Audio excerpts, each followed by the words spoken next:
Welcome. My name is Annie Rogers, and on behalf of the Attitude team, I'd like to thank you for joining us for this ADHD experts presentation titled Bonding Activities, Effective Practical Relationship Building Ideas for ADHD Families. As you know, a healthy parent-child relationship is critical to a child's development and to a family's well-being. But ADHD can sometimes complicate the parent-child dynamic and get in the way of those meaningful, joyful connections. In this webinar today, we'll review how the symptoms of ADHD can affect behavior and the parent-child relationship. And we will leave with lots of practical ideas, from conversation starters to age-appropriate board games and activities that can help cultivate those genuine positive connections while we are still all at home together. Leading today's presentation is Dr. Norrine Russell. Dr. Russell is the owner of Russell Coaching for Students, which she founded in 2009. Russell Coaching provides academic and ADHD coaching to students across the United States, Canada, and the UK. With more than 20 years of experience creating positive youth development and parenting education programs, Dr. Russell has extensive knowledge of child development, learning styles, special needs, and positive parenting philosophies. She blends this knowledge to provide students and parents with comprehensive support and the tools they need to grow and thrive. Dr. Russell has a Ph.D. from Bowling Green State University, and with a focus on psychology and education. Before I hand over the microphone to Dr. Russell, I have just a few housekeeping items. Those of you tuned into the live webinar may download the slides now by clicking on the Event Resources section of your webinar screen. And if you are interested in the Certificate of Attendance option, look for instructions in the email you will receive about an hour after the live broadcast. If you are listening in replay or podcast mode, visit attitudemag.com and search podcast 387 to access the slides, webinar replay, and the Certificate of Attendance option. If you support the work we're doing here at Attitude to strengthen the ADHD community, we encourage you to visit attitudemag.com/subscribe and sign up for Attitude Magazine for your family or to share with a teacher or a loved one who could benefit from greater ADHD understanding. Finally, the sponsor of this week's webinar is Brain Balance. Brain Balance is a holistic cognitive development program designed to help kids, teens, and adults with ADHD, learning differences, anxiety, and beyond, improve focus, attention, and behavior. Brain Balance creates a customized plan based on your child's needs to support the social, emotional, and academic growth. An exploratory study with Harvard's McLean Hospital found that Brain Balance program to be as effective as low-dose stimulant medication in alleviating ADHD symptoms in children. Visit brainbalance.com to learn about Brain Balance today. Attitude thanks our sponsors for supporting our webinars. Sponsorship has no influence on speaker selection or webinar content. So without further ado, I am so pleased to welcome Dr. Russell. Thank you so much for joining us today and for leading us in this very practical and helpful discussion. I'm delighted to be here. Thank you for inviting me. This is a topic that's so near and dear to my heart as the mom of two teenagers, actually one who's 12 and one who's 13. So we're smack dab in the middle of the middle school years, but it's also born of years of watching parents and supporting parents in my practice and seeing how easy it is as a parent of a child with ADHD to get caught up in arranging therapy and advocating at school and dealing with, challenges that their symptoms bring at home and losing the connection, which is why we had kids in the first place, right? And so at my practice, where we specialize in kids who really have complex ADHD, so they have ADHD plus something else, we often will give family homework to do some of these games and activities. So it's my hope today that each one of you will walk away with 3 or 4 concrete ideas to put into place like you would if you were at our practice having a conversation with us. That's what we care about, is helping you to reconnect with the teenager or the tween or the child that is underneath the symptoms that often dominate our everyday life with them. So starting today, I wanted to say, why is this connection so hard? We want this, right? We want family dinners and family conversations and long walks and peaceful bike rides. And we want to enjoy each other and build the connection. But if your house is anything like my house, what often happens when we sit down to dinner looks a lot more like this. It starts off with silliness, perhaps a little bit of hyperactivity, and then often devolves into out of control behavior and parents being upset and screaming, and then someone leaving the table or getting sent to their bedroom. And that's not what our kids need, and it's not what we want. And so that's what our webinar today is about, is how do we prevent those things with a little bit of extra planning on our part as parents? So let's briefly revisit our 3 core symptoms of ADHD. The first is that dysregulated attention. The second is impulsivity. And the third is hyperactivity, which some kids have and some kids don't have. When it comes to how does this dysregulation of attention affect kids in terms of their ability to connect with you, to enjoy family time, to have one-on-one conversations, we can see on the left side of the slide what the behavioral manifestations of that symptom are. And then what I've provided for you are some strategies to try to help create and establish a norm that would manage those symptoms. So set a timer for the length of time your child is capable of carrying on a conversation. Extend that by a minute each week. So my point here really is start where your child's at. Meet them where they're at. If your child can have a conversation for 2 or 3 minutes without having to get up and run around or devolve into silliness, that's just fine. Take those 2 or 3 minutes and don't try to force anything additional.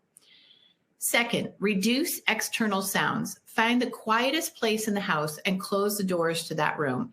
Environment is everything, especially for our complex ADHD kids. We want to create a setting and a place that is special to relax in. One of the things that we just did at my house was to get a birdcage swing chair, and we often go out there and sit in that chair and swing and talk and try to enjoy 5 minutes or 15 minutes of parent-child time. The third strategy rather, is stop what you're doing and listen when your child really needs to tell you something. Rather than asking them to wait or asking them to practice patience or to delay gratification, if what you want in the next half hour is to really spend some time together, take 2 or 3 minutes, listen to what they have to say, and then you'll be able to move into whatever the planned activity is. Okay, our second core symptom. This one I think is particularly problematic when it comes to trying to have peaceful family time. This impulsivity is difficult. We know that our kids with ADHD can be prone to interrupting others. They can be prone to losing their temper and saying things that they don't mean. They can be very impatient. And so here are 3 strategies to use proactively to manage that. First, plan a time to connect when symptoms are most controlled. If you know that your middle school child has a good time of the day, then go for that time of day, right? Don't try to push connection into a time of day where people are stressed out or they're thinking about their homework or they're tired or hungry or angry or lonely, right? Find the time that works for your child or your teen. Second strategy here is empathize, empower, and affirm, right? And so this is your connection time. This isn't a time to teach emotional regulation or to talk about, what your family values are about whatever's making the child mad. It's okay to just simply empathize. I feel it's hard to feel so mad. to empower, what's best for you right now? What do you need? And then to affirm, you know what? We all get mad sometimes. I get mad, dad gets mad, grandma gets mad. And so those 3 steps, I think, are a really good tool to keep in mind when the impulsivity is causing some emotional distress and dysregulation. And then for impatience, recognize your child's effort to be patient, even when they seem minimal to you. I know as a mom of 2 kids with ADHD, I feel like my kids were never going to develop the level of patience that I wanted them to have. And so I had to really start to recognize how to meet them where they were at with their efforts. And so words like, you are so ready to get started, and yet here you are waiting for me to get the snacks. Great job. I appreciate you. And our 3rd core symptom, which we're all familiar with from ADHD, is this hyperactivity. Can't sit still. So one of the things that you're going to want to do as the parent who wants to build connection is to choose activities that fit the child's activity level. We have a family member who loves to read books. Reading is her jam. Well, my kids also love to read, but not as much as this family member does. And so she has had to learn to adjust to, what are the kids in the mood for, right? What are some other activities that they enjoy doing? And again, this goes back to time of day and what does the child need or want at the time of day? Can't stop talking. Ask for permission to set the timer. How about we set the timer for 5 minutes and you have a chance to say anything that you want to tell me, anything that's on your mind during those 5 minutes. And then we're going to move on to what we talked about doing today. And then, of course, we all have children, especially the younger ones, who can just feel so restless. And I think that our older ones do too, our tweens and our teens, but it manifests differently. And the importance of physical touch is just so critical to remember and understand, even when they get to those prickly middle school years and they seem aloof in high school, that when you can find the right time to touch, to offer a little, bit of a deep hug or some shoulder massage, this is a great way to calm that symptom down. Okay, so we've reviewed our 3 core symptoms of ADHD and offered some strategies for how do we manage those. And now, just a reminder, and we say this at my practice a lot, is what and who is your ADHD child, right? So most of the time, over 2/3 of the time, we're not talking about kids who only have ADHD.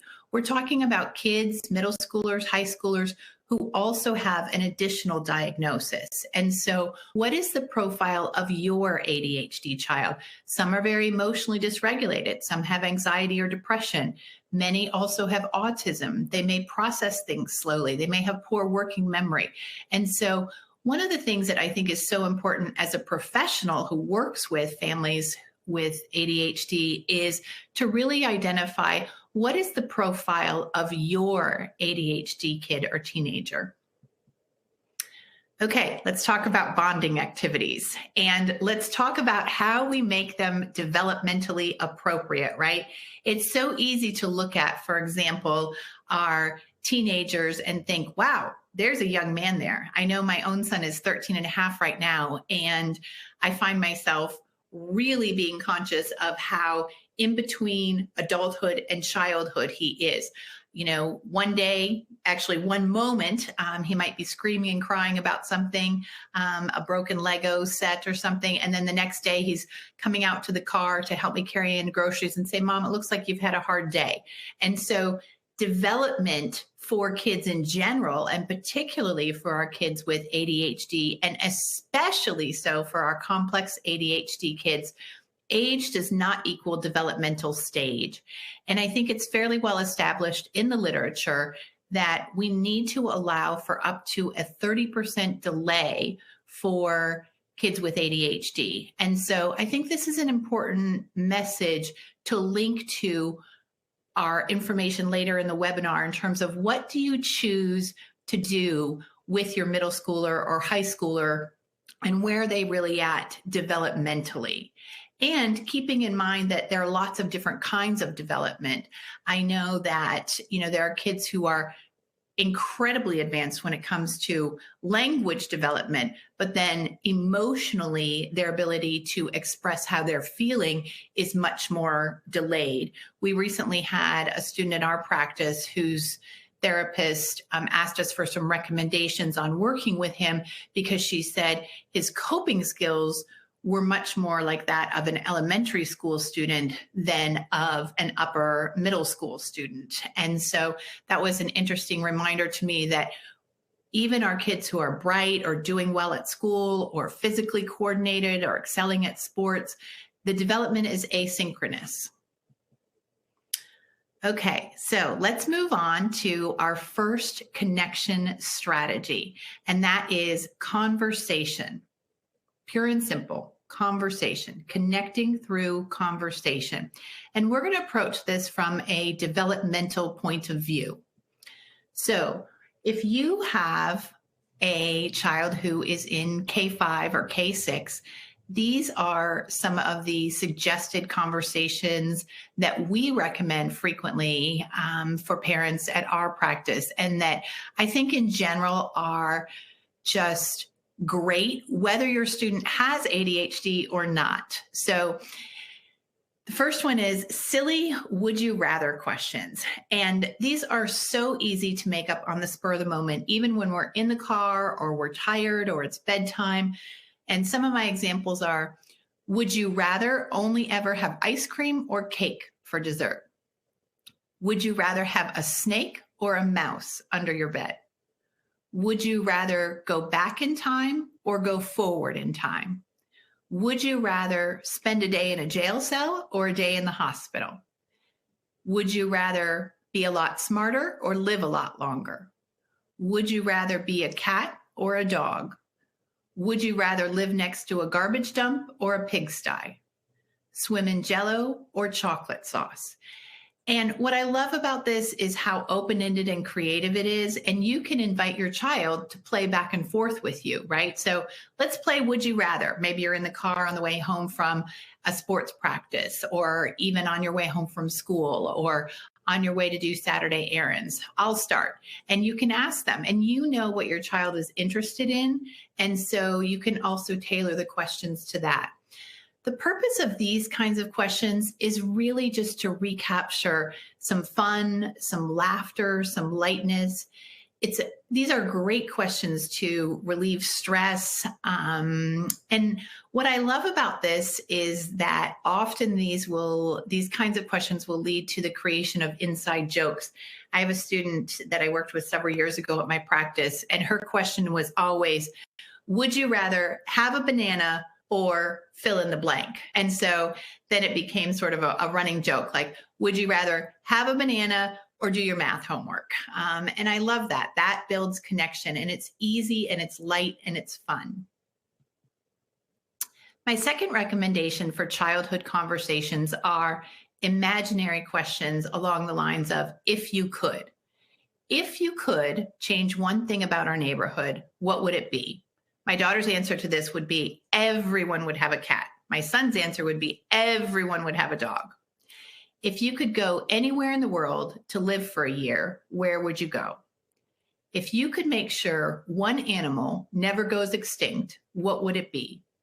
If you could prevent one kind of natural disaster, what would it be and why?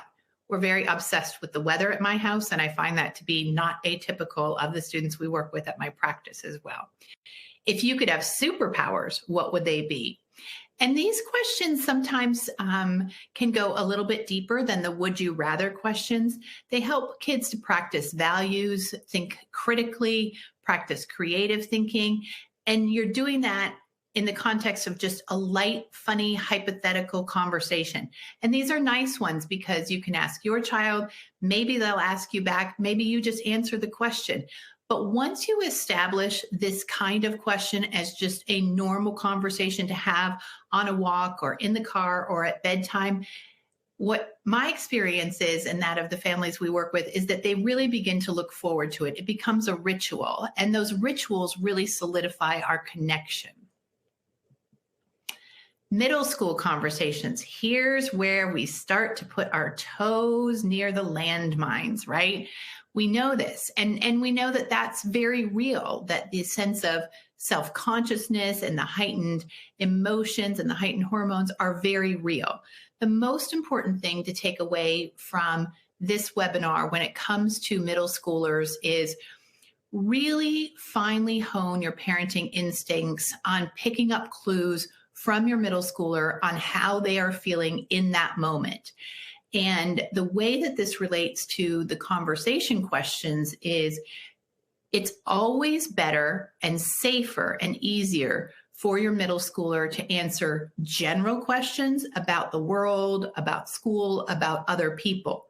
What really can set up some anxiety or insecurity or defensiveness are questions that are specific to themselves.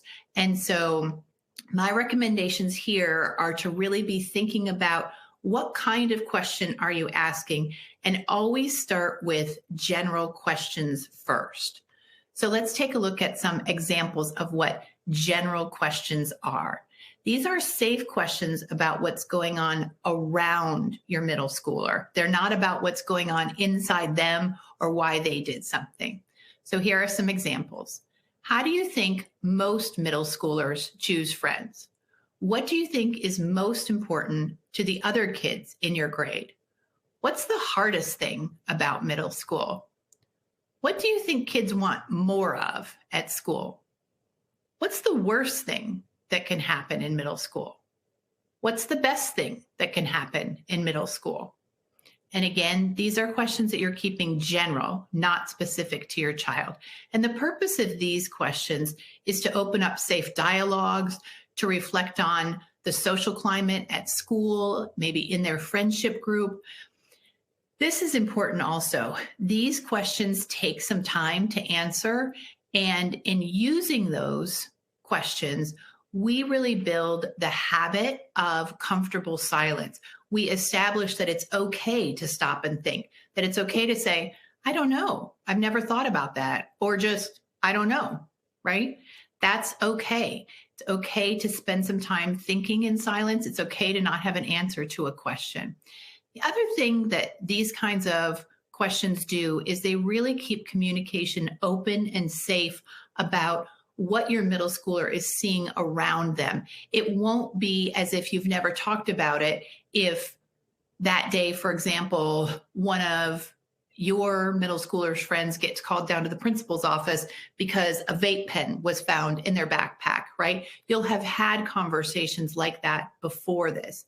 I know from my own middle schooler, we had our very first middle school sleepover, and I had this realization of, oh, we're having middle school sleepovers. And so we had some preliminary conversation with my daughter about what can be different about middle school sleepovers versus elementary school. I didn't ask her anything specific, but we did just generally broach the topic. And it normalizes the fact that in our family, we talk about those things and we are safe, and we maybe don't know everything that's going on, but we want to listen, and we respect your reality.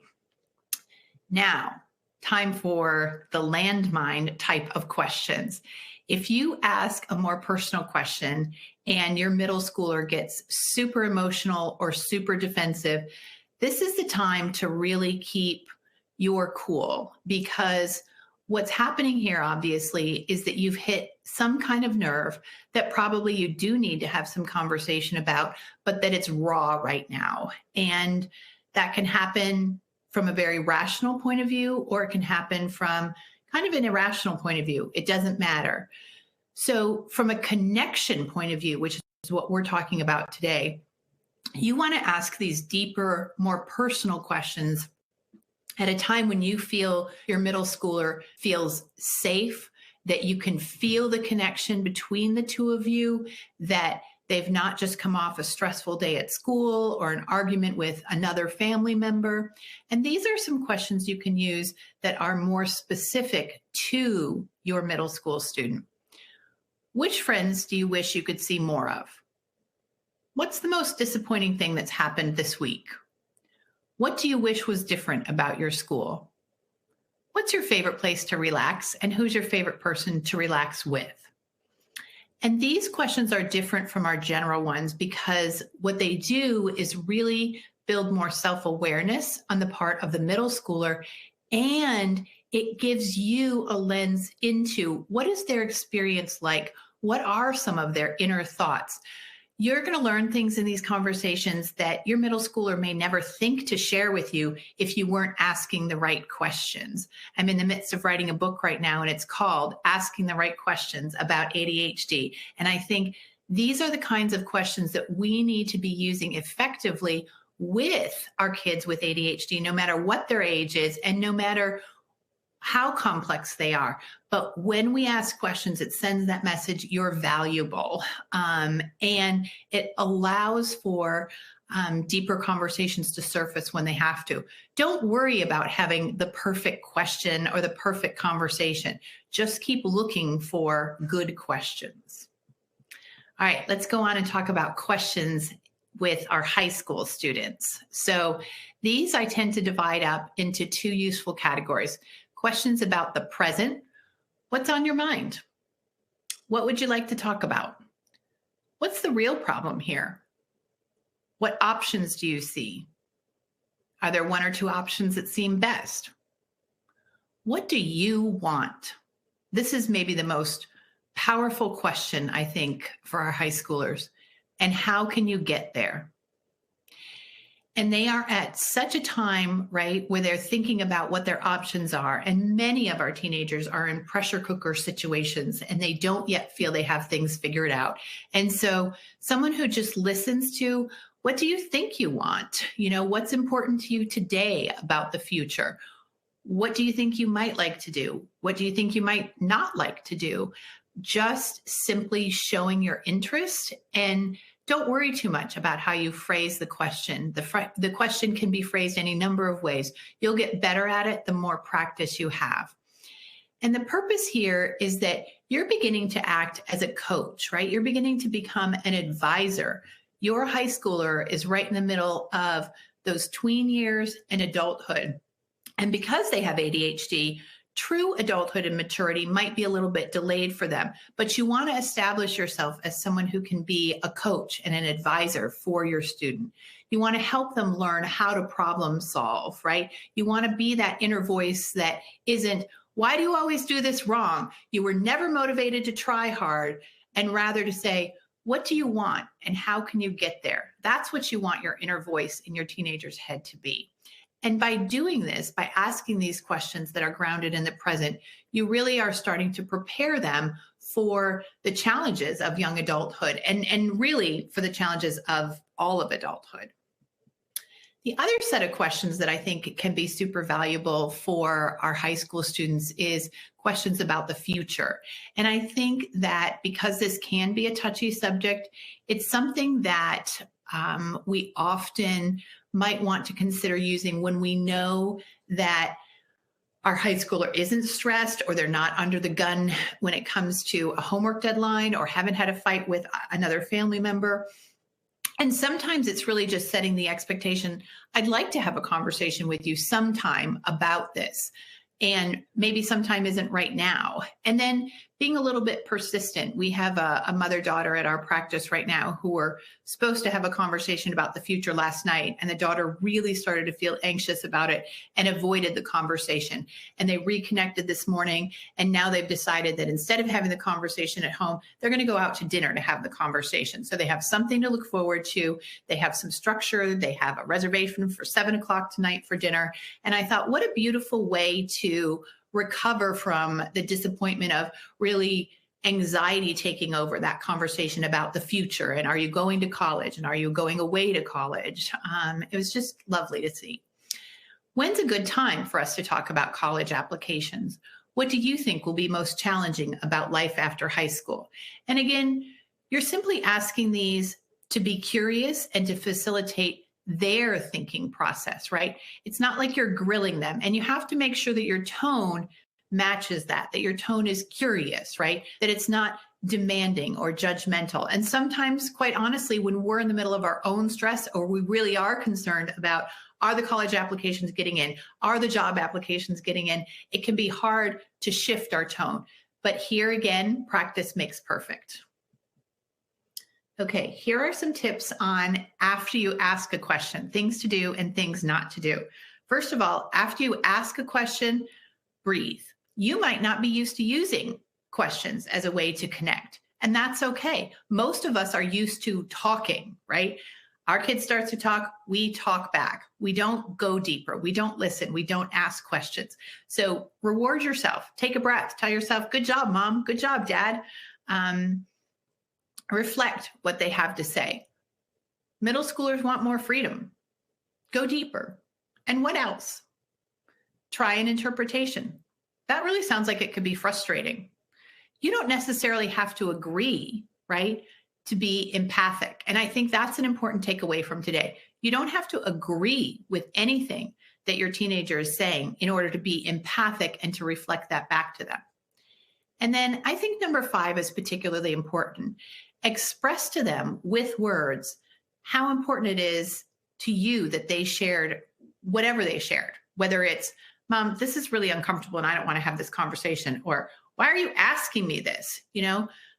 Okay, thanks for being honest with me. I do really appreciate it. You might feel foolish in the moment, but I guarantee you that as you get in the habit of expressing that gratitude, it's going to come to mean something really significant to your middle schooler or high schooler. And then lastly, don't forget our nonverbals, right? For those of us who have more stern or mean-looking faces naturally, it's really important, again, to cultivate that look of listening and to project to your teenager, you know what? You're worth listening to. I'm not doing anything else right now. I'm not preoccupied. And quite honestly, even taking 5 or 10 or 15 minutes to do that pays off so big that you too will begin to look forward to it. What you should not do after you ask questions is panic and start thinking, oh my God, my child's in a terrible situation. Oh my God, my child needs to be rescued by me. Oh my gosh, my student can't handle this, right? Don't go there. Your child has shared something with you. Sit, reflect it back to them, and let them process that. You do not need to jump in, rescue, give advice, and certainly you don't need to make it okay with any kind of toxic positivity, right? We are all guilty of these things at times, but it's so important that you in your own self cultivate just reflect what they have to say. That's what makes people feel heard and valued and loved. And that is what's going to feed your connection, right? It's not the advice that you give. That's not going to feed the connection. In fact, that's going to create disconnection most of the time with your middle or high schoolers. Don't start sharing your experience. Don't say anything that conveys that you already knew that, or you already thought that, or, well, I was right. Yeah, I figured you were upset about that. Don't use their words to make your point, and don't seem disengaged or uninterested. If there's an actual true crisis that has to be handled in that moment, apologize and say, I have to go handle this. I'm going to be back as soon as I can. Okay, let's move on to our second strategy for today, which is child or teen-led time. So we've talked about conversation, and now we're going to talk about child or teen-led time. And the strategy here is actually very simple. The idea of child or teen-led time is that you choose, as the parent or the grandparent or the aunt or the mentor, how much time you have to spend with the child on some kind of regular basis. I think we have to decide that on the basis of what our schedule is and what our child needs. Kids need different amounts of this kind of intimacy in order to really thrive and to feel connected. And you may need different amounts of this than your child to feel connected and happy and in relationship. But the basic premise is you get to decide how much time you have. Okay, I have 20 minutes before I have to make dinner or empty the dishwasher or go work out. What do you want to do? So you decide how much time, and your child gets to decide how they want to spend that time. And again, this isn't going to feel natural in the beginning because you haven't been doing it. But the more you do it, the more even your teenager will come to love this time. Hey, I have 20 minutes. Want to hang out? Show me the latest TikTok video, right? And consciously setting aside 15, 20 minutes We don't have to turn connection into something that takes an entire day or that we have to take off an entire week of work for, right? You can establish connection in 5 or 10 minutes a day. Okay, child-led time. This is again led by the child, but I did want to offer some suggestions in case you have a kiddo who can't think of things. This was one of my favorite things to do when my son was younger. Is he had all these tubs of Legos that were from different sets, and we would just both get a scoop, and we'd have like 5 minutes or 10 minutes to build something from the scoop of Legos from the bin. And we called it a contest, but it wasn't really a contest in the sense of somebody won and somebody lost. And often we would exchange pieces or be like, oh, that's cool. What are you building? And so just that open-ended, creative, collaborative, we have no goal, no agenda. That's what child-led time is all about. Sidewalk chalk. This is absolutely, as a mom, one of my favorites with my daughter. And I discovered it by accident looking through Pinterest or Facebook or something. But, you know, I'm kind of an in-the-box thinker. I'm not a creative mom. And I always thought of hopscotch as just your basic 12 squares. Well, there are all of these really creative hopscotch ideas. And so some of them are, you know, to take a twirl here or sing a song or do a dance step. And so if you Google hopscotch for kids or drawing your own hopscotch, you'll see all the creative ideas. And my daughter went through a phase of probably a year or so where that was all she wanted to do with our time together. Mom, let's go do hopscotch. And it really was, it was fun. It was creative. It was artistic. And it was easy, right? It did not take my entire Saturday to go do a hopscotch with her. Try a new recipe. I love this. My kids do not enjoy cooking, but I wish that they did. I'm a huge fan of just get a kid's cookbook and work through it, or find things on, you know, the web and ask them, hey, find a recipe. Let's learn how to make that this weekend. And then my last suggestion for kids is each of you have your own coloring book. You know, there's so many great coloring books out there. And I know, you know, that was a fad from 10 years ago or so, but they're still pretty widely available, and it truly is relaxing. So those are some ideas for child-led time. Let's take a look at teen-led time, right? So developmentally, they're shifting into middle school here. And so we want to shift any suggestions we might make, or shift our own expectations as to what they might want to do. If you say, hey, I have 15 minutes, like, what do you want to do? Let's hang out.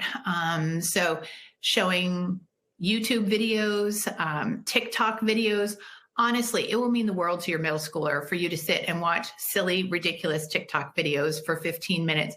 You don't have to do anything. You don't have to care about the TikTok videos. You don't have to commit to making your own TikTok, although I would dearly love it if my own family would make a TikTok. But honestly, sitting there and laughing and looking at how goofy it is connection. I had a student in my office yesterday who wanted to show me, I forget what silly video it was, but it was about, you know, some show where people were trying to make other people laugh, and showing me and laughing together. She ended up saying, that was really what I needed after my day at school. And so it wasn't deeper than that. It wasn't more complicated. It was really just sitting and laughing together.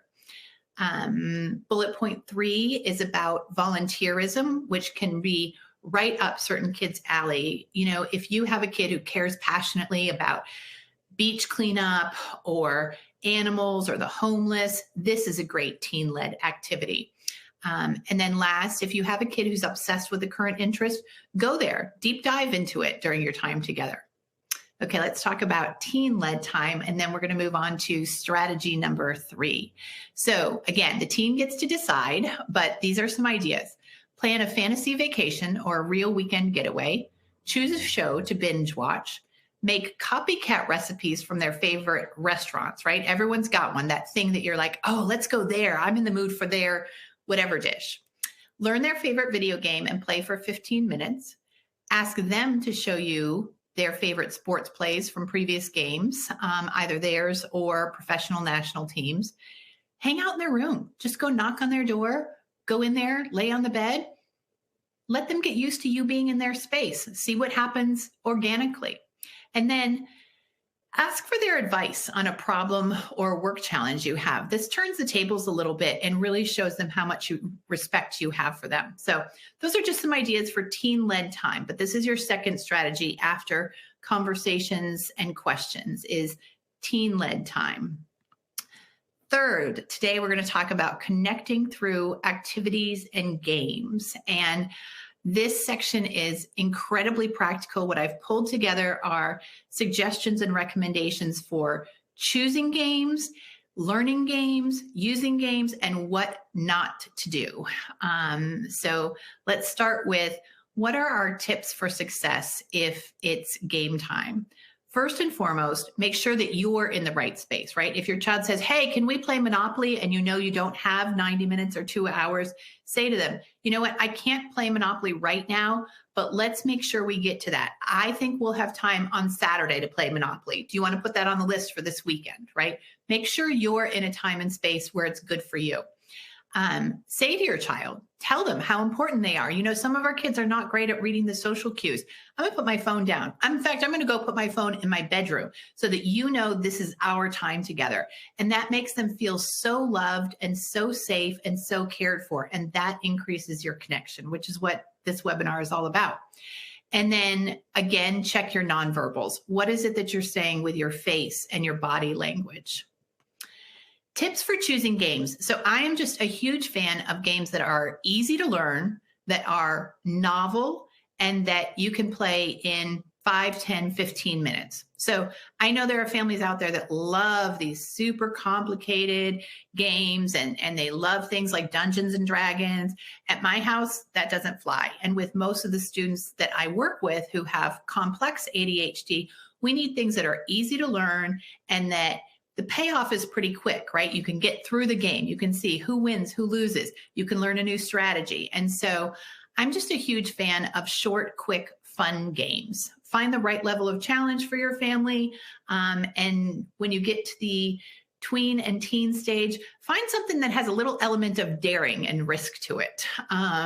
So those are the tips for choosing games. Now, let's actually take a look at some games that I recommend for our different stages of life. So we all have the basics, right? Everyone has Candyland, everyone has Operation, everyone has Sorry. I tried to bring you today some things that you might not already have on your shelf. So the Ring It game is a lot of fun, and it, interestingly, because our practice focuses on executive functioning, teaches impulse control, but it will just make you laugh out loud because there are different cards, and as they come up, you have to shout the answer, but before you shout the answer, you have to clap or ring the bell. And so I love these games that have some aspect of physicality to them so that you're making use of that energy. Tic-tac-toe is like vertical tic-tac-toe. And so, you know, kids kind of outgrow tic-tac-toe, but tic-tac-toe really challenges them to think. And for your kids who love building or Legos or are really good with their hands, this sort of 3D building of tic-tac-toe is super fun. Newton is one that we love. Again, it's a more advanced version of Connect 4. And so in terms of helping your elementary school children learn these games, you can say, do you remember how we used to play Connect 4? Well, this is sort of like a more advanced Connect 4 so that it's easy to teach them so you can get to the fun part, the playing part, and you're not reading directions for the whole 15 minutes. And then Train of Thought is a fun conversation game that will really, again, just make you laugh, which you can see I'm a huge proponent of. Other childhood activities and games that I love, Found It, which is a scavenger hunt game. What I love about this is it plays to the strength that many kids with ADHD have of creative thinking. So a scavenger hunt where you have to go find something soft, go find one of mom's favorite things, go find something red. It's not a right or a wrong thing. Your child isn't going to feel on the spot or as if they are winning or losing. And I love that part of it is it's just creativity. Gravity Maze is a little bit popular. That's one you may have already, but this is really for your budding engineers, for kids who like to figure things out, puzzle through them. Suspend is probably the most popular thing I have on here. And again, I love that it's three-dimensional. It's hands-on. You're doing something. And so in Suspend, you're building this tower out of metal sticks. And then eventually the whole thing falls down and you laugh and you start over.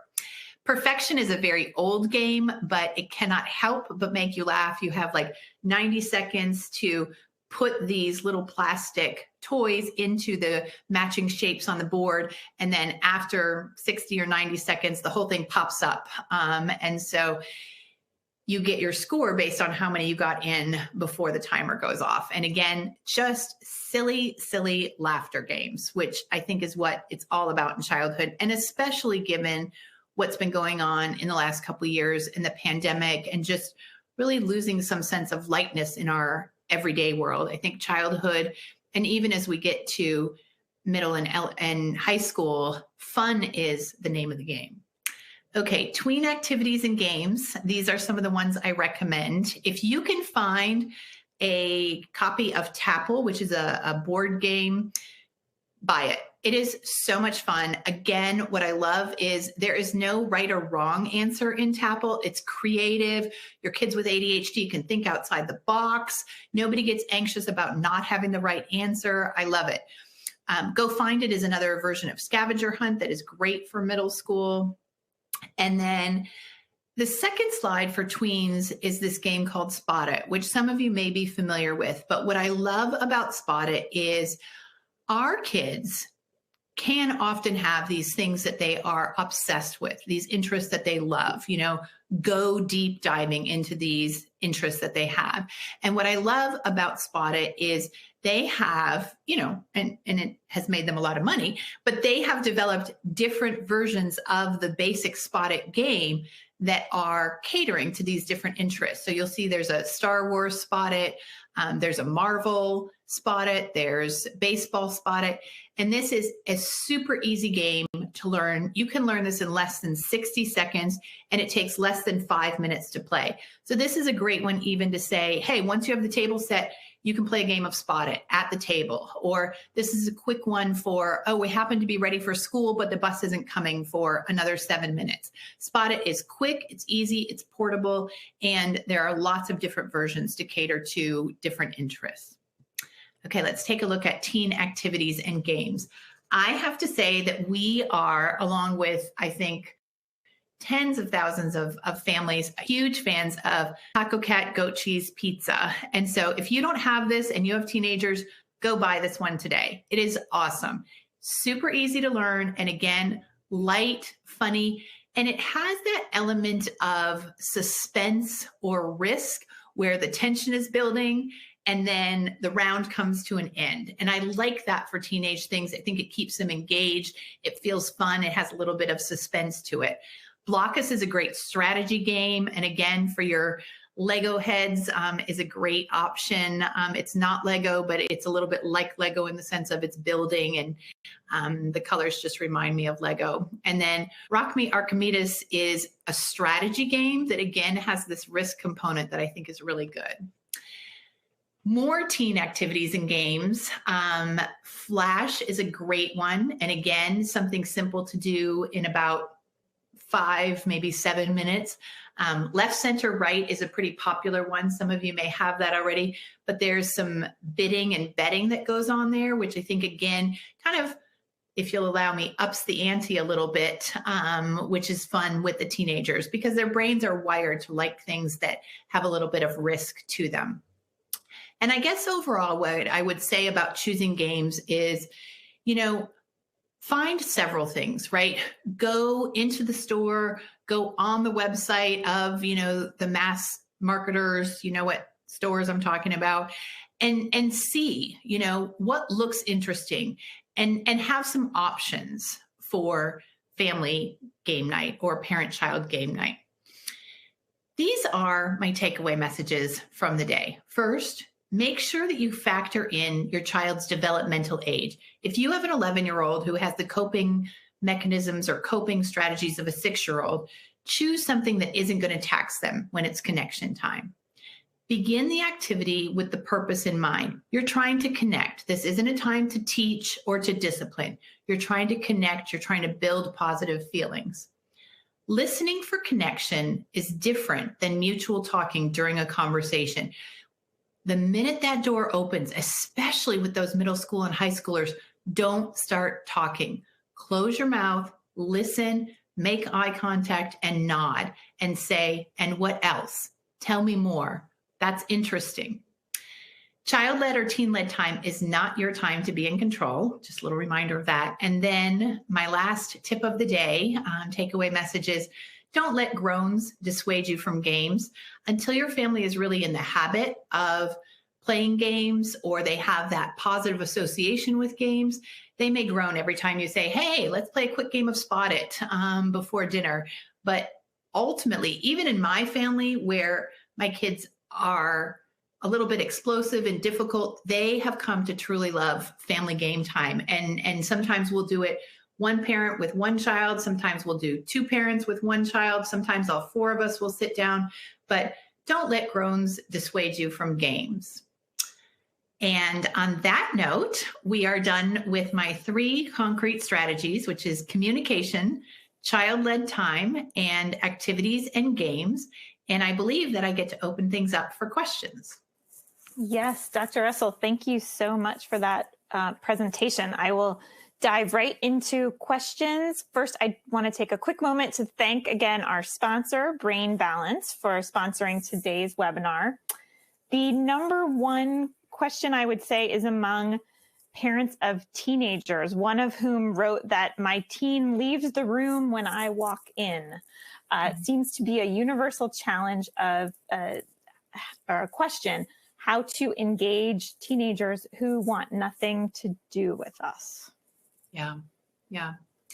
That's a tough one, and it's painful, right? And so I think, first of all, we have to sort of create some space for our feelings about that. It's tough to feel rejected. And then from a practical point of view, I think that there are 2 strategies. First, keep trying, right? Don't let their attitude dissuade you. You're the adult, you're the parent, you know that they need you. One of the things that we know is that parents are far more important than peers, even during these teenage years. So keep at it, keep going. And then I think the second strategy is ask them, hey, what would you like to do? I have half a day on Saturday, or, we could go away this weekend, but give them some sense of control and predictability about it. You might not be able to rush that conversation in the moment or make it happen in the moment, but engage them in planning it. What would you like to do? And then I also think that spending time in their room, go knock on the door, go in, sit on the bed, hang out a little bit can be useful. Nothing's going to work all the time. So persistence is your number one strategy. It's tough medicine, but I think you're right. Another question that kind of hit home for me was, so much of our lives as parents, especially parents of children with ADHD, is reminding and nagging, keeping them on track, which gets in the way of these connections. And parents are wondering if you have advice for finding opportunities or making room to connect with your child when all of the daily to-dos are sort of hanging over your head. Mm-hmm. Yeah, that's hard, right? That's hard. And those are very real to-dos. Homework has to get done. Laundry has to get put away. Somebody needs to eat something at some point before they take a shower and go to bed. So those are real things. What I would say is remind yourself that this only needs to take 5 or 10 minutes, right? This isn't about setting aside an entire Thursday evening to do 5 board games or to learn a new board game. This connection moment can really take as little as 2 minutes. And I know for me, mine are just at that cusp of becoming teenagers. And so when they come to me and they want a hug or they want to talk, I have to use a lot of self-talk to say, this is more important than the dishwasher or the laundry or replying to emails. Because if you're not here now, they're not going to want you here later. And so I think the self-talk message is take the 5 or 10 minutes, because ultimately you can still get all those other things done. And if you really want to be efficient about it, you'll probably get those things done easier and faster and better if you take the time to connect first. You might be more likely to get cooperation and a positive attitude. So I know for me as a busy person, I've got a busy practice. I've got, 2 atypical kids.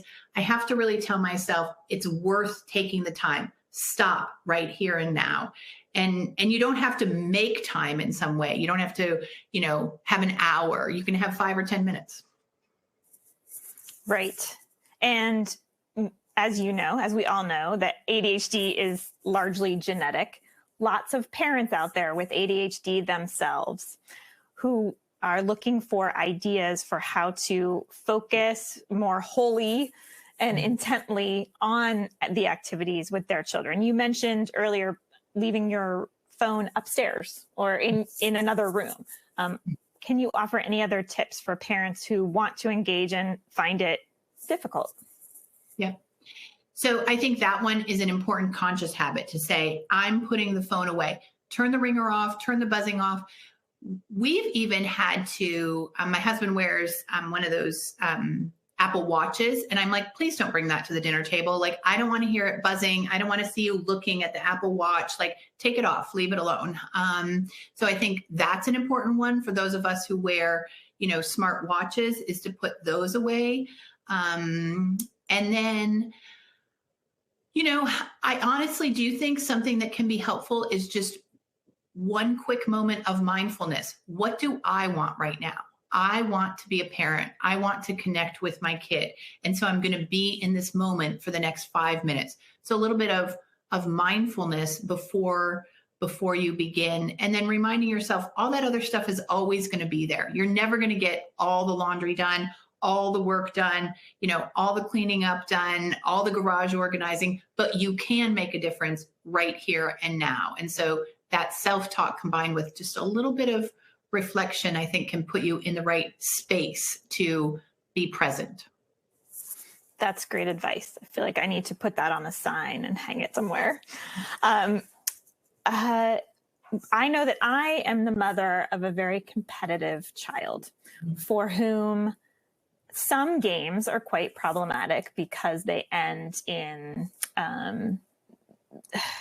disappointment, not taken well. So for those children who must win every time and for whom losing becomes a meltdown and worse, we have personally found the game Telestrations to be very successful, in part because it is sort of a cooperative game. Maybe you have some other suggestions for those kids who are uber competitive. Yes. Yes. So I think one prevention here is, what's the discussion before game time, right? And again, going back to, what's your purpose? If the purpose is to have everyone together and to have a, Scrabble off where, it's really, we're going to play Monopoly to the death, that's different. But connection is a purpose where you might not want to choose the game where it's likely to end in a meltdown over who lost or who won or he cheated or she cheated or any of that. So I think being purposeful in what the activity is when you want to connect is different from having sort of what I would call regular game night. Then I think the second piece is some amount of discussion ahead of time, the prevention, right? So this is a game where we tend to, as a family, get really caught up in, was that a fair answer? Was that a right answer? Especially when there's judging, those judging games where it's like the family gets to decide or the majority gets to decide who had the funniest meme or something. Those send us over the edge. So to have a prevention conversation ahead of time, like, remember that we're not on the sports field and that no one's paying you $1 million to win this game. And so along with having fun, we're also going to practice just being flexible and maybe offering a little grace and encouraging others. Is that going to prevent every problem? No, it's absolutely not. We know that. But establishing that as the norm, and especially establishing it consistently before you begin a game that's likely to bring out a lot of competition, I think does change the tone over time. And if somebody gets super crazy upset, I think that's an opportunity for family collaborative solving. Okay, so this is a game where, generally speaking, at least one person leaves the table and goes and punches the wall or starts crying or refuses to come out for dinner. Is this a game we want to choose to play this afternoon, right? So I'm open to it, but I want to make sure that we make a choice as a family about how we want to spend our time, because I just remember a lot of times when we've played this game and it's ended badly. That is great advice. And we are unfortunately out of time. I did want to end just repeating a note I made, something that really hit home from today's conversation. You don't have to agree to be empathic. I just love that note, and I wanted to come back to it. And thank you, Dr. Russell, for leading this enlightening and also very useful conversation today. It was very helpful. And I want to thank our viewers as well for joining us today. We hope that you will register and join us for more Attitude webinars. We have one next week on ADHD and emotional resilience. To make sure that you don't miss any future Attitude webinars or articles or research updates, please sign up for our free newsletters. You can find them at attitudemag.com/newsletters. Thank you everyone for joining us today. Thank you, Dr. Russell, and we hope to see everyone again soon.